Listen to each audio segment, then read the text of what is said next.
ಸ್ನೇಹಿತರೆ, good morning. Welcome back to my channel. So ಬೆಳಿಗ್ಗೆ blog start ಮಾಡಿದ್ದೆ. ಈಗ ಸ್ನಾನ ಮಾಡಿ ಪೂಜೆ ಕೂಡ ಮಾಡಿ ಬಂದಿದ್ದೀನಿ. ತಿಂಡಿ ಮಾಡಬೇಕಿತ್ತು ಅಂದ್ಬಿಟ್ಟು ಸ್ಕಿನ್ ಕೇರೇ ಮಾಡ್ಕೊಂಡಿರಲಿಲ್ಲ. ಸ್ನಾನ ಮಾಡಿದ ತಕ್ಷಣವೇ ಹೋಗ್ಬಿಟ್ಟು ಪೂಜೆ ಮಾಡಿಬಿಟ್ಟು ತಿಂಡಿ ಮಾಡಿಬಿಟ್ಟು ಇವಾಗ ಬಂದು ಸ್ಕಿನ್ ಕೇರ್ ಮಾಡಿಕೊಂಡೆ. ಈ ಕುಂಕುಮ ಅಳಿಸ್ಲಿಲ್ಲ, ಜಸ್ಟ್ ಅದ್ರ ಪಕ್ಕದಿಂದ ಸ್ಕಿನ್ ಕೇರ್ ಮಾಡ್ಕೊಂಡಿದ್ದೀನಿ ಇವತ್ತು.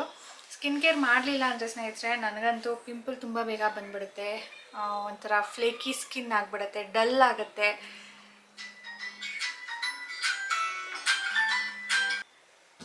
ಫೋನ್ ಬಂದಿತ್ತು.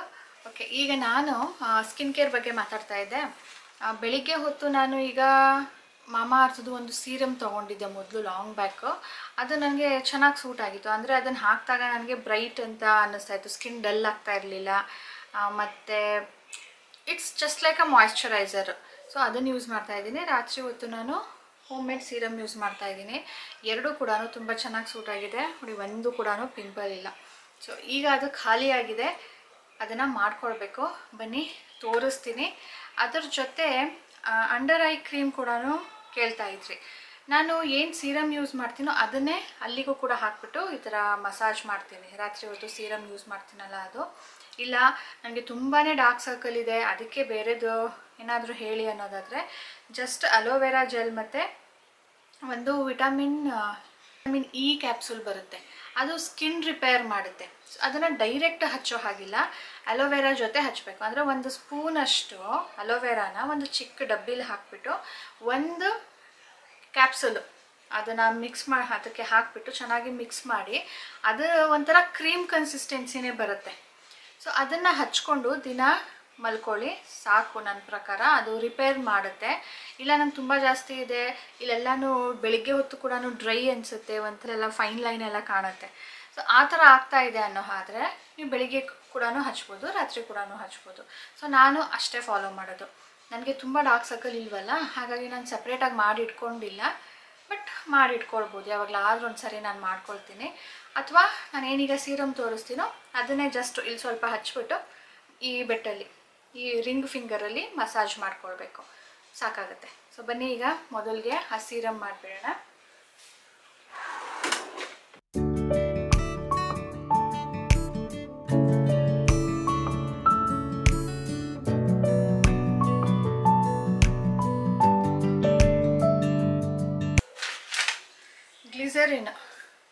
Glycerine, rose water and aloe vera gel, ಮೂರು ಇಂಪಾರ್ಟೆಂಟು. ಇದು ನಾನು ಮೆಡಿಕಲ್ ಸ್ಟೋರಲ್ಲಿ ತೊಗೊಂಡಿರೋದು. ಫ್ಯಾನ್ಸಿ ಸ್ಟೋರಲ್ಲಿ ಸಿಗುತ್ತೋ ಇಲ್ವೋ ಗೊತ್ತಿಲ್ಲ, ಬಟ್ ಮೆಡಿಕಲ್ ಸ್ಟೋರಲ್ಲಂತೂ ಫಾರ್ ಶ್ಯೂರ್ ಸಿಗುತ್ತೆ. ಇದು ಮೂರರ ಜೊತೆ ಇವತ್ತು ನಾನು ವಿಟಮಿನ್ ಸಿ ಟ್ಯಾಬ್ಲೆಟ್ ಕೂಡ ಹಾಕ್ಬಿಟ್ಟು ವಿಟಮಿನ್ ಸಿ ಸೀರಮ್ ಮಾಡ್ಕೊಳ್ತಾ ಇದ್ದೀನಿ. ಅದು ಟ್ಯಾಬ್ಲೆಟ್ ಎಲ್ಲಿಟ್ಟಿದ್ದೀನಿ? ಸೀರಮ್ ಮಾಡ್ಕೊಳ್ಳೋದಕ್ಕೆ ಒಂದು ಕಂಟೈನರ್ ಇರಬೇಕು. ಯಾವ ಥರ ಆದರೂ ಕಂಟೈನರ್ ಇರ್ಬೋದು. ನಾನು ಒಂದು ರೋಲ್ ಆನ್ ಬಾಟಲ್ನ ಯೂಸ್ ಮಾಡ್ತಾ ಇದ್ದೀನಿ. ನಿಮಗೆ ಇದೇ ಥರ ರೋಲ್ ಆನ್ ಬಾಟಲ್ ಸಿಗಲಿಲ್ಲ ಅಂದರೂ ಕೂಡ ಬೇರೆ ಥರ ಚಿಕ್ಕದು ದೊಡ್ಡದು ಅಥವಾ ಪ್ಲಾಸ್ಟಿಕ್ದು ಸಿಗುತ್ತೆ. ನೀವು ಫ್ಯಾನ್ಸಿ ಸ್ಟೋರಲ್ಲಿ ಕೇಳಿ ನೋಡಿ, ರೋಲ್ ಆನ್ ಬಾಟಲ್ ಅಂತ ಹೇಳ್ಬಿಟ್ಟು. ಅದರಲ್ಲಿ ನಾನು ಮೊದಲಿಗೆ ಡೈರೆಕ್ಟ್ ಅದರಲ್ಲೇ ಹಾಕ್ತಾ ಇದ್ದೀನಿ 2 ಸ್ಪೂನ್ಸ್ ಆಫ್ ಗ್ಲಿಸರಿನ್ನ ನಾವು ಡೈರೆಕ್ಟ್ ಯೂಸ್ ಮಾಡಬಾರ್ದು, ಈ ಥರ ಮಿಕ್ಸ್ ಮಾಡ್ಕೊಂಡೇನೆ ಯೂಸ್ ಮಾಡಬೇಕು. ಗ್ಲಿಸರಿನ್ನ ಯೂಸಸ್ ಏನು ಅನ್ನೋ ಹಾಗಿದ್ರೆ, ಇದು ನಮ್ಮ ಸ್ಕಿನ್ಗೆ ಮಾಯಿಶ್ಚರೈಸರ್ ಥರ ಕೆಲಸ ಮಾಡುತ್ತೆ. ಅಂದರೆ ಹೈಡ್ರೇಷನ್ ಕೊಡುತ್ತೆ, ಸಾಫನ್ ಆಗಿ ಇಡೋದಕ್ಕೆ ಹೆಲ್ಪ್ ಮಾಡುತ್ತೆ. ನೆಕ್ಸ್ಟ್ ಅಲೋವೆರಾ ಜೆಲ್ ಯೂಸ್ ಮಾಡ್ತಾ ಇದ್ದೀನಿ. ನೀವು ಯಾವ ಬ್ರ್ಯಾಂಡಿಂದು ಯೂಸ್ ಮಾಡ್ತಾ ಇದ್ದೀರೋ ಅದನ್ನೇ ಕಂಟಿನ್ಯೂ ಮಾಡ್ಬೋದು. ಸೊ ಮಾಯಿಶ್ಚರೈಸರ್ ಥರನೇ ಇದನ್ನು ಕೂಡ ಕೆಲಸ ಮಾಡುತ್ತೆ, ಹೈಡ್ರೇಷನ್ ಕೊಡುತ್ತೆ, ಗ್ರೀಸಿ ಫೀಲ್ ಆಗೋದಿಲ್ಲ. ನನಗೆ ಇದು ಬರೀ ಅಲೋವೆರಾ ಹಚ್ಚಿದ್ರೆ ಮಾಯಿಶ್ಚರೈಸರ್ ಥರ ನನಗೆ ಅಷ್ಟು ಸಾಕಾಗೋದಿಲ್ಲ, ನನಗೆ ಎಕ್ಸ್ಟ್ರಾ ಬೇಕು. ಅದಕ್ಕೆ ಗ್ಲಿಸರಿನ್ ಕೂಡ ಮಿಕ್ಸ್ ಮಾಡ್ಕೊಳ್ತಾ ಇರೋದು. ಇದು ಎಲ್ಲ ಸ್ಕಿನ್ ಅವ್ರಿಗೂ ಸೂಟ್ ಆಗುತ್ತೆ, but best suited for dry and very dry skin. Normal skin ಅವ್ರು ಕೂಡ ಯೂಸ್ ಮಾಡ್ಬೋದು. ಆಯಿಲಿ ಸ್ಕಿನ್ ಅವ್ರು ಯಾಕೆ ಬೇಡ ಅಂತ ಹೇಳ್ತೀನಿ ಅಂದರೆ, ಇದರಲ್ಲಿ ಆಯಿಲ್ ಕಂಟ್ರೋಲ್ ಮಾಡುವಂಥ ಯಾವುದೇ ಥರದ ಇಂಗ್ರೀಡಿಯೆಂಟ್ಸ್ನ ನಾವು ಯೂಸ್ ಮಾಡಿಲ್ಲ. ನೆಕ್ಸ್ಟ್ ರೋಸ್ ವಾಟರ್ ಯೂಸ್ ಮಾಡ್ತಾ ಇದ್ದೀನಿ. ಇದು ಟೋನರ್ ಥರ ಕೆಲಸ ಮಾಡುತ್ತೆ. ಈ 3 ಇಂಗ್ರೀಡಿಯೆಂಟ್ಸ್ ಕೂಡ ನಾನು ಸಮ ಪ್ರಮಾಣದಲ್ಲಿ ಯೂಸ್ ಮಾಡ್ಕೊಂಡಿದ್ದೀನಿ. ಅಂದರೆ 2 ಸ್ಪೂನು, ಒಂದೊಂದು ಸ್ಪೂನ್ ಕೂಡ ಯೂಸ್ ಮಾಡ್ಕೊಳ್ಬೋದು. ನಾನು ಸ್ವಲ್ಪ ಜಾಸ್ತಿ ಪ್ರಿಪೇರ್ ಮಾಡ್ತಾ ಇದ್ದೀನಿ, ಯಾಕಂದರೆ ನಾನು ಹಚ್ತೀನಿ, ರಾಜೇಶ್ಗೂ ಕೂಡ ಹಚ್ಚೋದಕ್ಕೆ ಮಾಡೋದಕ್ಕೆ ಹೇಳ್ತೀನಿ. ಬೇಸಿಕ್ ಇಷ್ಟೇನೆ. ಇದ್ರ ಜೊತೆ ನೀವು ವಿಟಮಿನ್ ಇ ಟ್ಯಾಬ್ಲೆಟ್ ಅಥವಾ ವಿಟಮಿನ್ ಸಿ ಟ್ಯಾಬ್ಲೆಟ್ ಹಾಕ್ಕೊಳ್ಬೋದು. ಎರಡೂ ಒಟ್ಟಿಗೆ ಹಾಕ್ಕೊಳ್ಬಾರ್ದು, ಇದು ಅಥವಾ ಅದು. ವಿಟಮಿನ್ ಇ ಯಾಕೆ ಅಂದರೆ ಸ್ಕಿನ್ ರಿಪೇರ್ ಮಾಡೋದಕ್ಕೆ. ಸ್ಕಿನ್ ತುಂಬಾ ಡ್ಯಾಮೇಜ್ ಆಗಿದೆ ಆ್ಯಂಡ್ ನಮಗೆ ತುಂಬಾ ಹೈಡ್ರೇಷನ್ ಬೇಕು, ವೆರಿ ಡ್ರೈ ಸ್ಕಿನ್ ಆಗಿಬಿಟ್ಟಿದೆ ಅನ್ನೋ ಹಾಗಿದ್ರೆ ವಿಟಮಿನ್ ಇ ಟ್ಯಾಬ್ಲೆಟ್ನ ಇದಕ್ಕೆ ಮಿಕ್ಸ್ ಮಾಡ್ಬೋದು. ವಿಟಮಿನ್ ಸಿ ಯೂಸ್ ಮಾಡೋದ್ರಿಂದ ನಮಗೆ ಸ್ಕಿನ್ ಬ್ರೈಟನಿಂಗ್ಗೆ ಹೆಲ್ಪ್ ಮಾಡುತ್ತೆ. ಇದು ನಾನು ಫಸ್ಟ್ ಟೈಮ್ ಯೂಸ್ ಮಾಡ್ತಾ ಇರೋದು. ಇದು ರಿಸಲ್ಟ್ ಬರುತ್ತಾ ಇಲ್ವಾ ನಾನು ನಿಮಗೆ ತಿಳಿಸ್ತೀನಿ. ಇದು ಚೀವೇಬಲ್ ಟ್ಯಾಬ್ಲೆಟ್ ಇದು. ಅದಕ್ಕೆ ನಾನು ಪುಡಿ ಏನು ಮಾಡ್ತಾ ಇಲ್ಲ, ನಿಧಾನಕ್ಕೆ ಕರಗುತ್ತೆ ಅಂತ ಹಾಕಿ ಬಿಟ್ಬಿಡ್ತಾ ಇದ್ದೀನಿ. So this is the night serum what I use. ಇದು ಬೆಳಗ್ಗೆ ಹೊತ್ತು ಹಾಕೋಕ್ಕಾಗಲ್ಲ, ಯಾಕಂದರೆ ಗ್ಲಿಸರಿನ್ ಇರೋದ್ರಿಂದ ಅದು ಒಂಥರ ಅಂಟಂಟು ಮುಖ ಎಲ್ಲ. ಅದಕ್ಕೆ ನಾನು ರಾತ್ರಿ ಹೊತ್ತು ಹಾಕ್ಕೊಂಡು ಮಲ್ಕೊಳ್ತೀನಿ. ನನ್ನ ಬೆಳಗ್ಗಿನ ರೂಟೀನ್ ಇಷ್ಟೇ ಸ್ನೇಹಿತರೆ. ಇನ್ನೇನೀಗ ಮಧ್ಯಾಹ್ನ ಆಗೋದ್ರಲ್ಲಿದೆ, ಸಾನುಗೆ ಕರ್ಕೊಂಡು ಬರೋದಕ್ಕೆ ಹೋಗಬೇಕು. ನಾನೀಗ ಹೊರಟಿದ್ದೀನಿ. ಇನ್ನೇನೂ ಎಕ್ಸ್ಟ್ರಾ ಕೆಲಸ ಮಾಡೋ ಹಾಗಿಲ್ಲ. ನಾನು ಬೆಳಗ್ಗೆ ಎದ್ದೋಳು, ಮನೆ ಕ್ಲೀನ್ ಮಾಡು, ಸ್ನಾನ ಮಾಡು, ಪೂಜೆ ಮಾಡು, ತಿಂಡಿ ಮಾಡು, ಹೊರಡೋದಕ್ಕೆ ರೆಡಿಯಾಗು.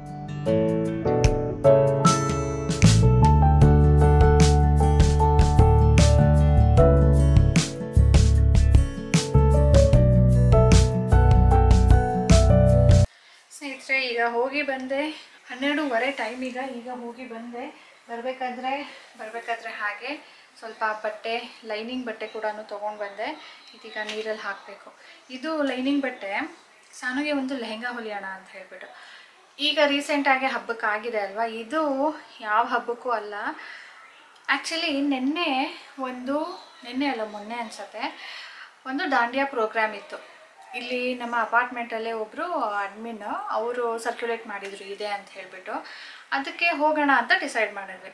ಸರಿ, ಸಾನುಗೆ ನಾನು ಕೇಳಿದೆ, ಹೋಗೋದಕ್ಕೇನೋ ನಿನ್ಗೆ ಆಸೆ ಇದೆ, ಅದಕ್ಕೆ ಏನು ಡ್ರೆಸ್ ಹಾಕ್ತೀಯಾ ಅಂತ ಹೇಳ್ಬಿಟ್ಟು. ನಾವು ಹೋಗಿದ್ದು ತುಂಬ ಅವಳು ಚಿಕ್ಕವಳಿದ್ದಾಗ. ಅವಳ ಹತ್ರ ಆಗ ಲೆಹಂಗಾ ಇತ್ತು.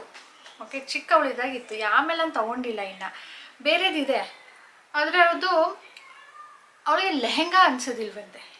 ನಾನು ಅಂದೆ, ನೀನು ಬರೋಂಗಿದ್ರೆ ಅದನ್ನೇ ಹಾಕ್ಕೋಬೇಕು, ಬೇರೆ ಯಾವುದೂ ಇಲ್ಲ ಅಂತ ಹೇಳ್ಬಿಟ್ಟು. ಸರಿ, ನಾನು ಒಂದು ಸೀರೆನ ತೆಗೆದಿಟ್ಟಿದ್ದೆ ಹೊಲಿಯೋಣ ಅಂತ ಹೇಳಿ, ಆದರೆ ಹೊಲಿದಿರಲಿಲ್ಲ. ಯಾಕಂದರೆ ಅದರ ನೆಸಸರಿ ಇನ್ನೂ ರೇಸ್ ಆಗಿರಲಿಲ್ಲ. ಎಲ್ಲನೂ ಸೀರೆ ತೆಗೆದಿಟ್ಟು ಅದರದ್ದು ಬಾರ್ಡರ್ ಎಲ್ಲನೂ ತೆಗೆದಿಟ್ಟು ಇಟ್ಟಿದೆ. ಒಟ್ಟಿನಲ್ಲಿ ಇದನ್ನು ಲೆಹಂಗಾನೇ ಹೊಲಿಬೇಕು ಅಂತ ಹೇಳಿಬಿಟ್ಟು. ಅದಕ್ಕೆ ಈಗ ಅನ್ನಿಸ್ತು, ಸರಿ ಲೆಹಂಗಾ ನಾನೇ ಮಾಡಿಬಿಡೋಣ. ಹೇಗಿದ್ರು ಈಗ ನವರಾತ್ರಿ ಶುರು ಆಗ್ತಾ ಇದೆ. ನವರಾತ್ರಿಯಲ್ಲಿ ನಮಗೆ ದಾಂಡಿಯಾ ಆಡೋದಕ್ಕಂತೂ ಬರಲ್ಲ, ಬಟ್ ಅಲ್ಲಿ ಹೋಗೋದಕ್ಕೆ ಆ ಮ್ಯೂಸಿಕ್, ರಿದಮ್ ಎಲ್ಲ ತುಂಬ ಇಷ್ಟ ಆಗುತ್ತೆ.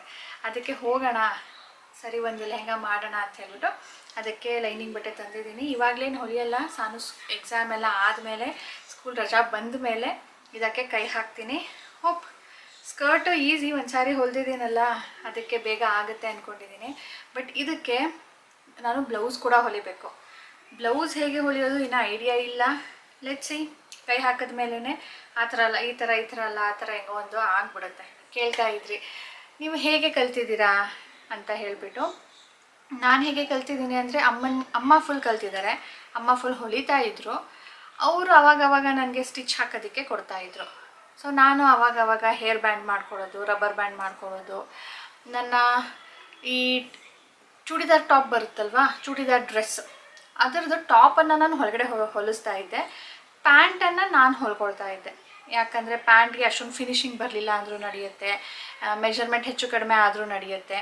ಪ್ಯಾಂಟ್ ಹೇಗೆ ಕಲ್ತ್ಕೊಂಡೆ ಅಂದರೆ, ನನ್ನ ತಂಗಿ ಟೈಲರಿಂಗ್ ಕ್ಲಾಸ್ಗೆ ಹೋಗ್ತಾ ಇದ್ಲು ಆಯಿತಾ, ಅವಳಿಂದ ನಾನು ಪ್ಯಾಂಟ್ ಕಲ್ತ್ಕೊಂಡೆ. Pant is very easy.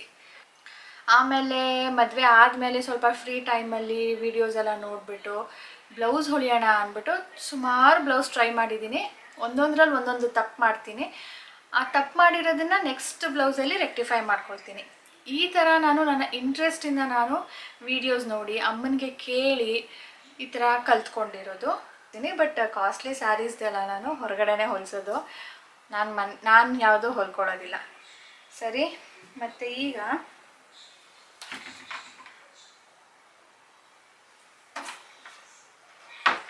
ಸುಮಾರು ದಿನದ ಹಿಂದೆ ನಾನು ಸ್ಕರ್ಟ್ ತೊಗೊಂಡಿದ್ದೆ. ನಿಮಗೆ ತೋರ್ಸೋಕ್ಕೆ ಆಗಿಲ್ಲ ನೋಡಿ, ನೆನಪಾಯಿತು ನನಗೆ ಇವತ್ತು. ಎಕ್ಸಾಮ್ ಬೇರೆ ಟೆನ್ಷನ್ ಇತ್ತಾ, ಅದರ ಮಧ್ಯ ನನಗೆ ಮರ್ತೇ ಬಿಡ್ತಾ ಇದ್ದೆ ನಾನು. ಇವತ್ತು ಸ್ವಲ್ಪ ಬಂದ ತಕ್ಷಣವೇ ಅದೂ ನೆನಪಾಯಿತು, ಯಾಕಂದರೆ ನಾನು ಇವತ್ತು ಸ್ಕರ್ಟ್ ಹಾಕಿದ್ದೀನಲ್ಲ ಅದಕ್ಕೆ. ಇದಂತೂ ಸ್ನೇಹಿತರೆ ಎಷ್ಟು ಚೆನ್ನಾಗಿ ಫಿಟ್ಟಿಂಗ್ ಕೂತ್ಕೊಳ್ಳುತ್ತೆ ಗೊತ್ತಾ. ಪ್ರೈಸ್ ವೈಸ್ ಕೂಡ ಚೆನ್ನಾಗಿದೆ, ಅಂದರೆ ರೀಸನೇಬಲ್ ಆಗಿದೆ. ಕ್ಲಾತ್ ಕ್ವಾಲಿಟಿನೂ ಚೆನ್ನಾಗಿದೆ. ಆ್ಯಂಡ್ ಅಪಿಯರೆನ್ಸ್, ಲುಕ್ ವೈಸ್, ಅದರ ಫೀಲ್, ಅದರ ಅಪಿಯರೆನ್ಸ್, ಫಿಟ್ಟಿಂಗ್ ಸೂಪರ್ಬ್ ಆಗಿದೆ. ಇದು ಫುಲ್ ಬರುತ್ತೆ.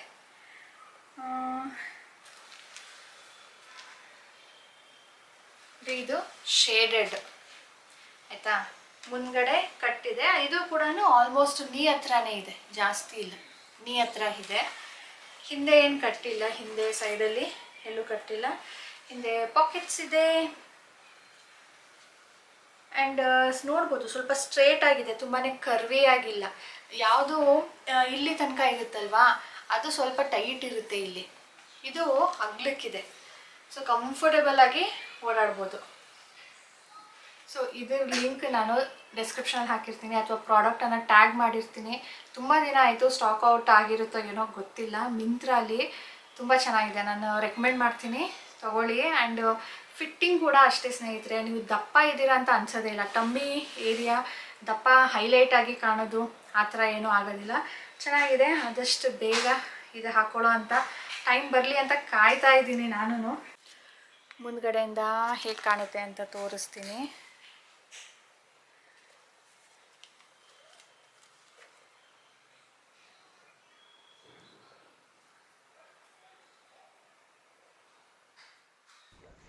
ಇವತ್ತು ಮಧ್ಯಾಹ್ನಕ್ಕೆ ನಾನು ಚಿಕನ್ ಮಾಡ್ತಾಯಿದ್ದೀನಿ. ಯೂಶ್ವಲಿ ಮಾಡೋದಿಲ್ಲ, ರಾತ್ರಿನೇ ಮಾಡೋದು. ಆದರೆ ಮಧ್ಯಾಹ್ನಕ್ಕೆ ಏನು ಮಾಡಲಿ ಅಂತ ಗೊತ್ತಾಗಲಿಲ್ಲ. ಹೇಗಿದ್ದರೂ ಬರಬೇಕಾದ್ರೆ ತಂದಿದ್ರಲ್ವಾ ಅಂತ ಹೇಳಿಬಿಟ್ಟು ಈಗಲೇ ಶುರು ಮಾಡಿದ್ದೀನಿ. ನಾನು ಇವತ್ತು ಮೊಸರನ್ನ ತಿನ್ನೋಣ ಅಂತ ಅಂದ್ಕೊಂಡಿದ್ದೀನಿ. ಆದರೆ ರಾಜೇಶ್ಗೆ ಮತ್ತು ಸಾನುಗೆ ಒಂದು ಚೂರು ಅದು ಮತ್ತು ಇದು ಎರಡೂ ತಿನ್ನಲಿ, ಹೇಗಿದ್ದರೂ ರಾತ್ರಿ ಮಾಡಲೇಬೇಕಲ್ಲ, ಈಗಲೇ ಮಾಡಿಬಿಡೋಣ ಅಂಥೇಳಿ ಮಾಡ್ತಾಯಿದ್ದೀನಿ. ನನಗೆ ಈ ಗೊಜ್ಜು ರೈಸ್ ಜೊತೆ ಇಷ್ಟ ಆಗೋದಿಲ್ಲ. ಇವತ್ತು ನಾನು ಬಟರ್ ಚಿಕನ್ ಮಾಡ್ತಾ ಇರೋದು ಸ್ವಲ್ಪ ಸಿಂಪ್ಲರ್ ವೇಯಲ್ಲಿ. ಬಟರ್ ಚಿಕನ್ ಸ್ವಲ್ಪ ಎಕ್ಸ್ಟ್ರಾ ಕೆಲಸ ಮಾಡಬೇಕು, ಬಟ್ ಇವತ್ತು ತುಂಬಾ ಸಿಂಪಲಾಗಿ ಮಾಡ್ತಾಯಿದ್ದೀನಿ. ಬಟ್ ತುಂಬ ಅಂದರೆ ತುಂಬ ಚೆನ್ನಾಗಿತ್ತು. ನಾನು ಕೆಲವೊಂದು ಟಿಪ್ಸನ್ನು ಹೇಳ್ತೀನಿ, ಅದನ್ನು ಫಾಲೋ ಮಾಡಿ ಈಸಿಯಾಗಿ ಅದೇ ಟೇಸ್ಟ್ ಬರುತ್ತೆ. ಸೊ ಮೊದಲಿಗೆ ಇಲ್ಲಿ ನಾನು 2 ಹೊತ್ತಿಗಲ್ವಾ ಅಂದ್ಬಿಟ್ಟು ಸ್ವಲ್ಪ ಜಾಸ್ತಿ ಈರುಳ್ಳಿ ತೊಗೊಂಡಿದ್ದೀನಿ, ಬೆಳ್ಳುಳ್ಳಿ ಕೂಡ ಜಾಸ್ತಿ ತೊಗೊಂಡಿದ್ದೀನಿ. ಇಲ್ಲ ಅಂದರೆ ಅದು ಕಡಿಮೆ ತೊಗೊಂಡ್ರು ನಡೆಯುತ್ತೆ. 1 ಬಟ್ಲು ಫುಲ್ ಆನಿಯನ್ ತೊಗೊಂಡಿದ್ದೀನಿ. ಟೊಮ್ಯಾಟೊ ಹಾಕಬೇಕು, ಅದು ಕೂಡ ಇದೇ ಮೆಷರ್ಮೆಂಟಲ್ಲಿ. ಇದಕ್ಕೆ ಜಿಂಜರ್ ಹಾಕಿ ನಾವು ಫ್ರೈ ಮಾಡೋ ಹಾಗಿಲ್ಲ, ಇದು ಎರಡನ್ನು ಮಾತ್ರನೇ ಸಾಟೆ ಮಾಡ್ಕೊಳ್ಬೇಕು. ಆ ಈರುಳ್ಳಿ ಸಾಟೆ ಆಗೋ ತನಕ ನಾನಿಲ್ಲಿ ಟೊಮ್ಯಾಟೋನ ಕಟ್ ಮಾಡ್ಕೊಳ್ತೀನಿ. ಟೊಮ್ಯಾಟೊ ಸ್ವಲ್ಪ ಉಪ್ಪು ಮತ್ತು ಸೋಡಾ ಹಾಕ್ಬಿಟ್ಟು ಬರೀ ನೀರಲ್ಲೇ ಕ್ಲೀನ್ ಮಾಡ್ಕೊಳ್ತಾ ಇದ್ದೀನಿ. ಇದಕ್ಕೆ ಸ್ವಲ್ಪ ಎಣ್ಣೆ ಹಾಕಿ ನಾನು ಸಾಟೆ ಮಾಡ್ಕೊಳ್ತೀನಿ, ಇಲ್ಲಾಂದರೆ ತಳ ಹಿಡಿಯುತ್ತೆ ಅಂತ ಹೇಳಿಬಿಟ್ಟು. ಇದಕ್ಕೆ ನಾನು ಒಂದು 6 ರಿಂದ 8 ಗೋಡಂಬಿನ ಸೇರಿಸ್ಕೊಳ್ತಾ ಇದ್ದೀನಿ. ಇದು ಕೆಲವೊಬ್ಬರು ನೆನೆಸ್ಬಿಟ್ಟು ಬಿಸಿನೀರಲ್ಲಿ ಆಮೇಲೆ ಪೇಸ್ಟ್ ಮಾಡಿಕೊಂಡು ಹಾಕ್ತಾರೆ ಸಪ್ರೇಟಾಗಿ. ನಾನು ಹೇಳಿದ್ನಲ್ಲ ಸಿಂಪ್ಲರ್ ವೇಯಲ್ಲಿ ಟೇಸ್ಟಿ ಮಾಡ್ತಾ ಇರೋದ್ರಿಂದ ಇದು ಆ್ಯಡ್ ಮಾಡಿದ್ರೆ ಸ್ವಲ್ಪ ಕ್ರೀಮಿನೆಸ್ ಜಾಸ್ತಿ ಆಗುತ್ತೆ, ಸ್ವಲ್ಪ ಕ್ರೀಮಿ ಅನಿಸುತ್ತೆ. ನಿಮಗೆ ಎಷ್ಟು ಕ್ರೀಮಿ ಬೇಕೋ ಬಟರ್ ಚಿಕನು ಅಷ್ಟು ಕ್ಯಾಶ್ಯೂನ ಹಾಕ್ಕೊಳ್ಬೋದು. ನನಗೆ ತುಂಬ ಕ್ರೀಮಿ ಬೇಡ, ಅದು ಸಪ್ಪೆ ಅನಿಸುತ್ತೆ, ಅದಕ್ಕೆ ಸ್ವಲ್ಪ ಇರಲಿ ಅಂದ್ಬಿಟ್ಟು ಒಂದು 8 ಹಾಕ್ಕೊಂಡಿದ್ದೀನಿ. ನೆಕ್ಸ್ಟು ಟೊಮ್ಯಾಟೊ ನಾವು ಫ್ರೈ ಮಾಡ್ಕೊಳ್ಳೋದು, ಸಾಟೆ ಮಾಡ್ಕೊಳ್ಳೋದು ತುಂಬಾ ಇಂಪಾರ್ಟೆಂಟ್. ಇದರಲ್ಲೇ ನಾನು ಹೇಳೋವಂಥ ಟಿಪ್ ನೀವು ಫಾಲೋ ಮಾಡಬೇಕು. ಇದು ಮ್ಯಾಶಿ ಆಗಬೇಕು, ಆದರೆ ತುಂಬಾ ಮ್ಯಾಶಿ ಅಲ್ಲ, ನಿಮಗೆ ಬೆಂದಿದೆ ಅನ್ನೋ ಥರ ಕಾಣುತ್ತೆ, ಅಷ್ಟು ಆಗಬೇಕು. ಅದಕ್ಕೆ ಸ್ವಲ್ಪ ಅರಿಶಿನದ ಪುಡಿ ಹಾಕ್ಕೊಂಡಿದ್ದೀನಿ. ಮತ್ತು ಇದನ್ನು ಯಾವುದೇ ಕಾರಣಕ್ಕೂ ಮುಚ್ಚಿಬಿಟ್ಟು ಫ್ರೈ ಮಾಡ್ಕೊಳ್ಬಾರ್ದು, ನೀರು ಬಿಟ್ಕೊಳ್ಬಾರ್ದು. ಇದು ಹಾಗೇ ಸಾಟೆ ಮಾಡ್ಕೊಳ್ಬೇಕು. ಅದಕ್ಕೆ ಸ್ವಲ್ಪ ಎಣ್ಣೆ ಎಕ್ಸ್ಟ್ರಾ ಹಿಡಿಸಿದ್ರೂ ಪರವಾಗಿಲ್ಲ, ಮೀಡಿಯಮ್ ಫ್ಲೇಮಲ್ಲೇ ಸಾಟೆ ಮಾಡ್ಕೊಳ್ಬೇಕು. ಅದು ಫ್ರೈ ಆದಮೇಲೆ ತೆಗೆದುಕೊಂಡು ನಾನು ಅದೇ ಪ್ಯಾನಲ್ಲಿ ಮತ್ತೆ ಒಗ್ಗರಣೆಗೆ ಇಡ್ತಾ ಇದ್ದೀನಿ. ಇಲ್ಲಿ ನಾನು ಆಲಿವ್ ಆಯಿಲ್ ರೆಗ್ಯುಲರ್ ಆಗಿ ಯೂಸ್ ಮಾಡ್ತಾ ಇರೋದು, ಇದು ಅಡುಗೆಗೆ ಯೂಸ್ ಮಾಡುವಂಥ ಆಲಿವ್ ಆಯಿಲು. ಇದ್ರ ಲಿಂಕ್ ನಾನು ಡಿಸ್ಕ್ರಿಪ್ಷನಲ್ಲಿ ಹಾಕಿರ್ತೀನಿ, ನಿಮ್ಗೆ ಏನಾದರೂ ಇಂಟ್ರೆಸ್ಟ್ ಇದ್ದರೆ ಚೆಕ್ ಮಾಡಿ. ಇದಕ್ಕೆ ನಾನೀಗ ಈರುಳ್ಳಿ ಹಾಕ್ಕೊಳ್ತೀನಿ. ಈರುಳ್ಳಿ ನಾವು ಗೊಜ್ಜಿಗೆ ಎಷ್ಟು ಹಾಕಬೇಕೋ ಅಷ್ಟು ಹಾಕ್ಕೊಳ್ಬೇಕು. ಮತ್ತು ಚಿಕನ್ ಆ್ಯಕ್ಚುಲಿ ನಾವು ಮ್ಯಾರಿನೇಟ್ ಮಾಡಿ ಅದನ್ನು ಸಪ್ರೇಟಾಗಿ ಓವನಲ್ಲಿ ಅಥವಾ OTGಯಲ್ಲಿ ಅಥವಾ ಗ್ರಿಲ್ ಮಾಡಿಕೊಂಡು ಸಪ್ರೇಟಾಗಿ ನಾವು ಕುಕ್ ಮಾಡ್ಕೊಳ್ಬೇಕು. ನಾನು ಹೇಳಿದ್ನಲ್ಲ ಸ್ವಲ್ಪ ಸಿಂಪ್ಲರ್ ವೇಯಲ್ಲಿ ಮಾಡ್ತಾ ಇದ್ದೀನಿ ಅಂತ, ಅದಕ್ಕೆ ಜಸ್ಟ್ ಈಗ ಏನು ಮಸಾಲೆ ಹಾಕದೆ ಒಗ್ಗರಣೆ ಕೊಟ್ಕೊಳ್ತಾ ಇದ್ದೀನಿ. ಒಗ್ಗರಣೆ ಕೊಡದೆ ಡೈರೆಕ್ಟ್ ನಾವು ಗೊಜ್ಜಲ್ಲಿ ಹಾಕಿ ಮಾಡಬಾರ್ದು. ಇದು ನೀರು ಬಿಟ್ಟು ನೀರೆಲ್ಲನೂ ಕಡಿಮೆ ಆಗಲಿ, ಅಷ್ಟರಲ್ಲೇ ಅದು ಬೆಂದ್ಕೊಳ್ಳುತ್ತೆ. ಆಮೇಲೆ ನಾವು ಇದಕ್ಕೆ ಏನು ಸಾಟೆ ಮಾಡಿ ಇಟ್ಕೊಂಡಿದ್ದೀವಿ, ಈರುಳ್ಳಿ, ಟೊಮ್ಯಾಟೊ, ಕ್ಯಾಶ್ಯೂ ಜಿಂಜರ್ ಗಾರ್ಲಿಕ್ ಇಷ್ಟನ್ನ ನಾವು ರುಬ್ಕೊಳ್ಬೇಕು. ಜಿಂಜರ್ ನಾನು ಮೊದಲೇ ಹಾಕೊಂಡಿರ್ಲಿಲ್ಲ, ಇವಾಗ ಹಾಕ್ತಾ ಇದ್ದೀನಿ 1 ಇಂಚ್ ಅಷ್ಟು. ಇದನ್ನ ನೀರ್ ಹಾಕದೆ ಚೆನ್ನಾಗಿ ನುಣ್ಣಗೆ ರುಬ್ಕೊಳ್ಬೇಕು. ಚಿಕನ್ ಕುಕ್ ಆಗಿದೆ. ಈಗ ನಾನು ಇದಕ್ಕೆ ಮಸಾಲೆ ಸೇರಿಸ್ತಾ ಇದ್ದೀನಿ. ಜಾಸ್ತಿ ಏನಿಲ್ಲ, ಧನಿಯಾ ಪುಡಿ, ಖಾರಕ್ಕೆ ಚಿಲ್ಲಿ ಪೌಡರ್, ಇದಕ್ಕೆ 2 ಹಸಿಮೆಣಸಿನ್ಕಾಯಿನ ಕಟ್ ಮಾಡಿ ಕೂಡ ಹಾಕ್ಬೋದು. ಅದು ಒಂಥರ ಹಾಗೆ ತಿನ್ಬೇಕಾದ್ರೆ ಅಂದ್ರೆ ಚಪಾತಿ ರೊಟ್ಟಿ ಜೊತೆ ತಿನ್ಬೇಕಾದ್ರೆ ಚೆನ್ನಾಗಿರುತ್ತೆ. ಗರಂ ಮಸಾಲ ಹಾಕ್ಬೇಕು, ಅದನ್ನ ಲಾಸ್ಟಲ್ಲಿ ಹಾಕೊಳ್ತೀನಿ. ಇದನ್ನ ಎಣ್ಣೆಯಲ್ಲೇ 10 ಸೆಕೆಂಡ್ ಸಾಟೆ ಮಾಡ್ಕೊಳ್ತೀನಿ. ರುಬ್ಕೊಂಡಿರೋ ಮಸಾಲೆ ನೋಡಿ ಫುಲ್ ಸ್ಮೂತ್ ಪೇಸ್ಟ್ ಆಗಿದೆ. ಕಲರ್ ಕೂಡ ನೋಡ್ಬೋದು, ಕ್ಯಾಶ್ಯೂ ಹಾಕಿರೋದ್ರಿಂದ ಸ್ವಲ್ಪ ಲೈಟ್ ಕಲರ್ ಬಂದಿದೆ. ಇದನ್ನ ನಾವು ಜಸ್ಟ್ ಹಾಗೇನೆ ಎಣ್ಣೆಯಲ್ಲೇನೆ ಸಾಟೆ ಮಾಡ್ಕೊಳ್ಬೇಕು. ಆಮೇಲೆ ಬೇಕಿದ್ರೆ ನೀರ್ ಹಾಕೊಳ್ಳಿ. ಇದಕ್ಕೆ ಎಷ್ಟು ಕಡಿಮೆ ನೀರ್ ಇರುತ್ತೋ ಅಷ್ಟು ಟೇಸ್ಟಿಯಾಗಿರುತ್ತೆ. ಇದಕ್ಕೆ ಮಸಾಲೆಗೆ ಎಷ್ಟು ಬೇಕೋ ಅಷ್ಟು ಉಪ್ಪನ್ನ ಹಾಕ್ಬಿಟ್ಟು ಈಗ ನಾನು ಸಣ್ಣ ಉರಿ ಮಾಡಿ ಕುದಿಯೋದಕ್ಕೆ ಬಿಡ್ತೀನಿ. ಈ ಕಡೆ ಕಲ್ಮಿ ಕಬಾಬ್ ಮಾಡ್ಕೊಳ್ಳೋದಕ್ಕೆ ಮ್ಯಾರಿನೇಷನ್ಗೆ ರೆಡಿ ಮಾಡ್ಕೊಳ್ತಾ ಇದ್ದೀನಿ. ಇವಾಗ ಮಾಡಿಟ್ರೆ ರಾತ್ರಿ ಕುಕ್ ಮಾಡ್ಬೋದು. ಇದು ಮಿನಿಮಮ್ 4 ಅವರ್ ಆದ್ರೂ ಮ್ಯಾರಿನೇಟ್ ಆಗಬೇಕು. ಸೊ ಸ್ವಲ್ಪ 1 ಚಿಟಿಕೆ ಅಷ್ಟು ಜೀರಿಗೆ ಪುಡಿ, 1 ಚಿಟಿಕೆ ಅಷ್ಟು ಮೆಣಸಿನ ಪುಡಿ, ಗರಂ ಮಸಾಲ ಅರ್ಧ ಮುಕ್ಕಾಲು ಸ್ಪೂನ್ ಅಷ್ಟು. ಇದು ನಿಮಗೆ ಫ್ಲೇವರ್ ಎಷ್ಟು ಬೇಕೋ ಅಷ್ಟು ಹಾಕೊಳ್ಬೋದು. ಅರ್ಧ ಮುಕ್ಕಾಲು ಸ್ಪೂನ್ ಅಷ್ಟು ಧನಿಯಾ ಪುಡಿ, ಜಿಂಜರ್ ಗಾರ್ಲಿಕ್ ಪೇಸ್ಟ್ 1 ಸ್ಪೂನು. ಇವತ್ತು ನಾನು ಚಿಲ್ಲಿ ಪೌಡರ್ ಮಾಡ್ತಾ ಇಲ್ಲ, ಗ್ರೀನ್ ಚಿಲ್ಲಿದು ಮಾಡ್ತಾ ಇರೋದು. ಸೊ ಗ್ರೀನ್ ಚಿಲ್ಲಿ ಮತ್ತೆ ಸ್ವಲ್ಪ ಕೊರಿಯಾಂಡರ್ನ ರುಬ್ಕೊಂಡಿದ್ದೀನಿ. ಅದಕ್ಕೆ ಚೂರು ಎಣ್ಣೆ ಸೇರಿಸ್ಕೊಂಡಿದ್ದೀನಿ. ಅರಿಶಿನದ ಪುಡಿ 1/4 ಸ್ಪೂನ್ ಅಷ್ಟು. ಗಟ್ಟಿ ಮೊಸರು ಹಾಕಬೇಕು ಇದನ್ನೆಲ್ಲ ಬ್ಲೆಂಡ್ ಮಾಡೋದಕ್ಕೆ. ಆಮೇಲೆ ಉಪ್ಪು, ನಾನು ಉಪ್ಪು ಆಮೇಲೆ ಹಾಕೊಳ್ತೀನಿ. ಇಷ್ಟನ್ನ ಚೆನ್ನಾಗಿ ಮಿಕ್ಸ್ ಮಾಡಿಕೊಂಡು ಚಿಕನ್ಗೆ ಮ್ಯಾರಿನೇಟ್ ಮಾಡಬೇಕು. ಆ್ಯಂಡ್ ಮೋರ್ ದ್ಯಾನ್ 4 ಅವರ್ ಕೂಡ ಇಡ್ಬೋದು. ಇದು ಬೆಳಿಗ್ಗೆನೆ ಮಾಡಿಟ್ಟು ಸಂಜೆ ಮಾಡ್ಬೋದು. ಆಫ್ಟರ್ 4 hour ನಾನು ಇದನ್ನ ಏರ್ ಫ್ರೈಯರ್ ಮಾಡ್ಕೊಳ್ತಾ ಇದ್ದೀನಿ. ನೀವು ಬೇಕಿದ್ರೆ ಸ್ಟವ್ ಮೇಲೂ ಕೂಡ ಮಾಡ್ಬೋದು, ಪ್ಯಾನಲ್ಲೂ ಮಾಡ್ಬೋದು, OTG ಓವನ್ ಅದ್ರಲ್ಲಾದ್ರೂ ಮಾಡ್ಬೋದು. ಇದರಲ್ಲಿ ಒಂದು ಸ್ವಲ್ಪ ಕ್ರಿಸ್ಪಿ ಲೇಯರ್ ಗೋಲ್ಡನ್ ಕಲರ್ ಬರುತ್ತೆ, ಅದಕ್ಕೆ ನಾನು ಇದರಲ್ಲಿ ಪ್ರಿಫರ್ ಮಾಡ್ತೀನಿ. ಇದು ಆಯಿಲ್ಲೆಸ್ ಕುಕ್ಕಿಂಗ್ ಅಂತಾನೆ ನಾನು ತಗೊಂಡಿರೋದು. ಇದ್ರ ಲಿಂಕ್ ಡಿಸ್ಕ್ರಿಪ್ಷನ್ ಹಾಕಿರ್ತೀನಿ, ಚೆಕ್ ಮಾಡಿ. ಇದನ್ನ 180 ಡಿಗ್ರಿಯಲ್ಲಿ ನಾನು ಫಸ್ಟ್ 7 ಮಿನಿಟ್ಸ್ಗೆ ಸೆಟ್ ಮಾಡಿದೆ. ಆಮೇಲೆ ಸಣ್ಣ ಸಣ್ಣ ಪೀಸ್ ಇರುತ್ತಲ್ವಾ, ಅದನ್ನ ತಗೊಂಡ್ಬಿಟ್ಟು ದಪ್ಪ ಪೀಸನ್ನ ಫ್ಲಿಪ್ ಮಾಡಿ ಇಡಬೇಕು. ಆಗ ಅದು ಎರಡೂ ಕಡೆನೂ ಚೆನ್ನಾಗಿ ಗೋಲ್ಡನ್ ಕಲರ್ ಬರುತ್ತೆ. 2ನೇ ಸಾರಿಗೆ ನಾನು 4 ಮಿನಿಟ್ಸ್ ಅಷ್ಟು ಇಟ್ಟಿದ್ದೆ. ಲೈಟಾಗಿ ಎಣ್ಣೆ ಬಿಟ್ಟಿದೆ, ಯಾಕಂದರೆ ನಾನು ಜಾಸ್ತಿ ಎಣ್ಣೆ ಹಾಕಿರಲಿಲ್ಲ. ಜಾಸ್ತಿ ಎಣ್ಣೆ ಹಾಕಿದಷ್ಟು ಅದು ಮೇಲ್ಗಡೆ ತೇಲತ್ತೆ. ಬಟ್ ಬಟರ್ ಚಿಕನ್ಗೆ ಎಣ್ಣೆಗಿಂತ ಬೆಣ್ಣೆ ತುಂಬ ಇಂಪಾರ್ಟೆಂಟು. ಅದಕ್ಕೆ ನಾನು 1 ಸ್ಪೂನಷ್ಟು ಬೆಣ್ಣೆ ಹಾಕ್ಕೊಂಡಿದ್ದೀನಿ. 1 ಅಲ್ಲ 2 ಸ್ಪೂನಷ್ಟು ಬೆಣ್ಣೆ ಹಾಕ್ಕೊಳ್ಬೋದು. 1 ಸ್ಪೂನಷ್ಟು ಗರಂ ಮಸಾಲ ಹಾಕ್ಕೊಂಡಿದ್ದೀನಿ. 1 ಸ್ವಲ್ಪ ಕಸೂರಿ ಮೇಥಿನ ಸೇರಿಸ್ಕೊಂಡಿದ್ದೀನಿ. ಇದೆಲ್ಲಾನು ನಾನು ಲಾಸ್ಟಲ್ಲಿ ಹಾಕ್ತಾ ಇರೋದು. ಒಂದು ಕುದಿ ನೋಡಿ, ಈಗ ಕುದಿ ಬರ್ತಾ ಇದೆ ಅಲ್ವಾ, ಮಿಕ್ಸ್ ಮಾಡಿಬಿಟ್ಟು ನಾನು ಆಫ್ ಮಾಡಿಬಿಡ್ತೀನಿ. ಆಫ್ ಮಾಡಿ ಮುಚ್ಚಿ ಬಿಟ್ಬಿಡ್ತೀನಿ 10-15 ನಿಮಿಷ. ಇದನ್ನ ಹಾಗೆ ತಿನ್ನೋ ಹಾಗಿಲ್ಲ, ತಕ್ಷಣಕ್ಕೇನೆ. ಸ್ನೇಹಿತರೆ, ಇವತ್ತಿನ ವ್ಲಾಗ್ ನಾನು ಇದರೊಂದಿಗೆ ಎಂಡ್ ಮಾಡ್ತೀನಿ. ಸಿಗೋಣ ಮುಂದಿನ ವ್ಲಾಗ್ನೊಂದಿಗೆ. ಅಂಟಿಲ್ ದೆನ್ ಪ್ಲೀಸ್ ಇವತ್ತಿನ ವಿಡಿಯೋ ಇಷ್ಟ ಆಗಿದ್ರೆ ಲೈಕ್ ಮಾಡಿ. ಈ ಗೊಜ್ಜನ್ನು ಟ್ರೈ ಮಾಡಿ, ಮಸ್ಟ್ ಟ್ರೈ, ತುಂಬಾ ಚೆನ್ನಾಗಿರತ್ತೆ.